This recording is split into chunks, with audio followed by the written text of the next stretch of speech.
ছেলে দুটো আসছে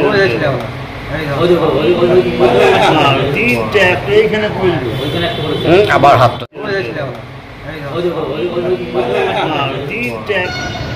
একটা গাড়ি আসছিল, ড্রাইভারটা মনে হলো যে জাঙ্কার অবস্থায় ছিল। গাড়িটা হাই স্পিডের ওপর এসে চারটে ছেলে হেঁটে যাচ্ছিল, সেই চারটে ছেলেকে হঠাৎ ঘুরিয়ে মেরে টান নিয়ে পালাতে যাচ্ছে। দিয়ে গাড়িটা ধরা পড়েছে, গাড়ি ধরা পড়েছে, ড্রাইভারও ধরা পড়েছে।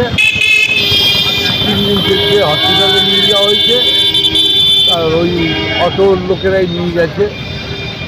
আচ্ছা, তারপরে পুলিশ এসেছিল, পুলিশ এসে ড্রাইভারকে নিয়ে গেছে। আর 3টে কি জখম? 3টে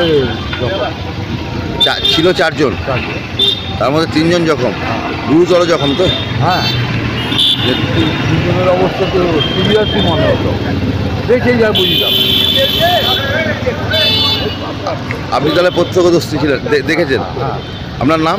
তাপস দে। আপনি কি করেন? আমি এই শান্তিময়ী বাড়ির ম্যানেজার।